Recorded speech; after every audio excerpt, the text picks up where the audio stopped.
श्री रावतपुरा सरकार विश्वविद्यालय के योग विज्ञान विभाग में आप सभी सुधी श्रोताओं का स्वागत है।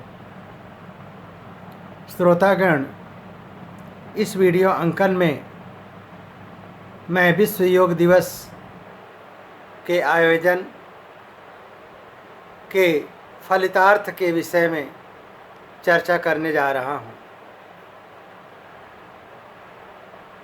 भारत के यशस्वी प्रधानमंत्री माननीय नरेंद्र मोदी जी के भगीरथ प्रयास से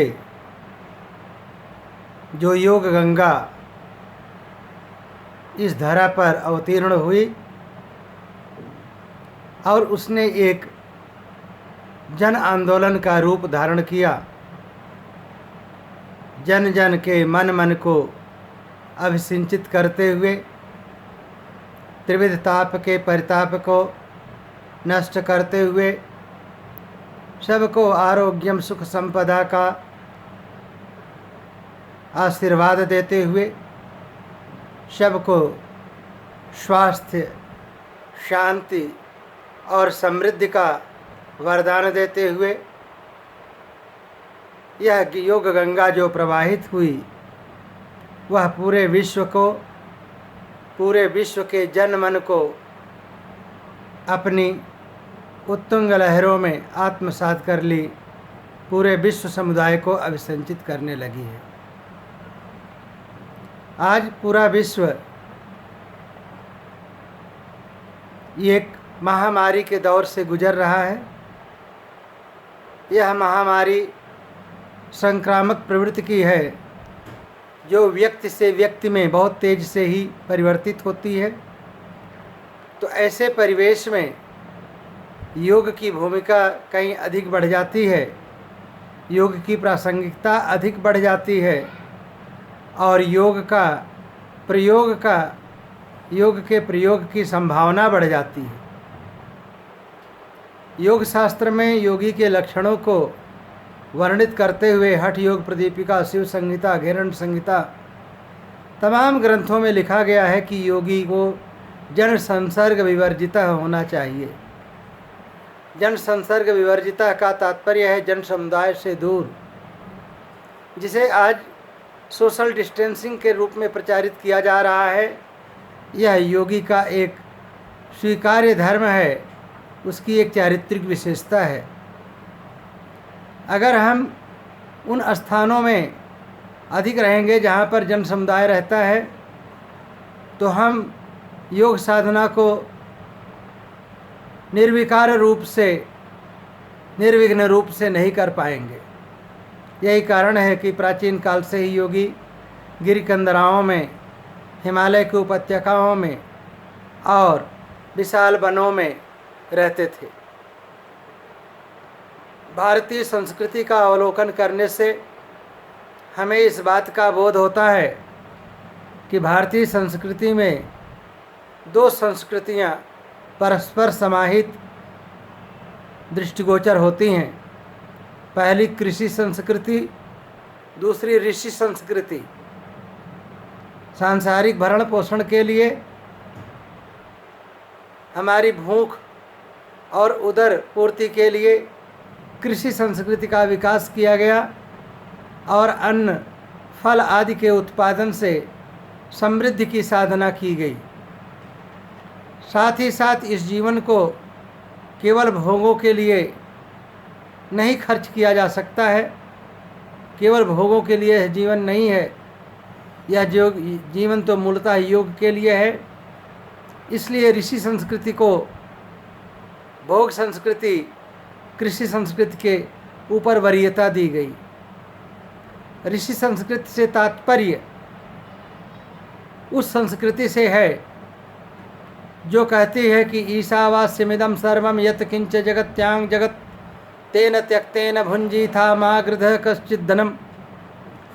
जो संसार को सबको ईश्वरमय मान करके त्यागपूर्वक उपभोग का आदेश देती है, ऐसी ऋषि संस्कृति में उदात्त मानवीय मूल्यों का स्वाभाविक पल्लवन और प्रस्फुटन हुआ है। कृषि संस्कृति अर्थ से परमार्थ की साधना करती है, अहंग से पर का चिंतन करती है, और ऋषि संस्कृति भी परमार्थ की साधना का ही साधन है। इस तरह से ऋषि संस्कृति और कृषि संस्कृति दोनों से यह लोक और परलोक की साधना को बल मिलता था। योग में दोनों का बड़ा ही मणिकांचन संयोग प्राप्त होता है। श्रीमद् भागवत गीता में योग और भोग का समन्वय बताते हुए कहा गया है, युक्ताहार विहारस्य युक्त चेष्टस्य कर्मसु युक्त स्वप्नावबोधस्य योगो भवति दुःखः। अर्थात जिसका आहार व्यवहार सब योगमय है, जिसका जागृत स्वप्न और सुसुप्ति योगमय है, जिसकी चेष्टाएं योगमय हैं, उसका जीवन निरोग होगा, सुखी होगा, क्योंकि योग सारे दुखों को दूर कर देता है।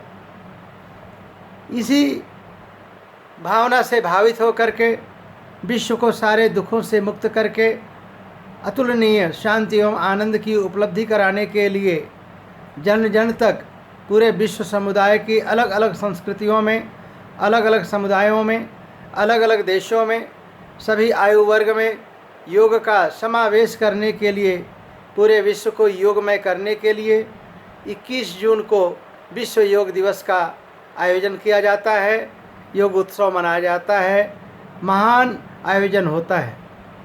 इसके पीछे निहितार्थ यह है कि भोगों की अंधनिद्रा में, भोगों की अंधेरी रात में डूबी हुई मानव जाति को योग के मंगल प्रभात का दर्शन कराया जाए, क्योंकि भोग से जीवन में हमें परम शांति, परम उपलब्धि की, परम प्राप्तव्य की उपलब्धि नहीं हो पाएगी।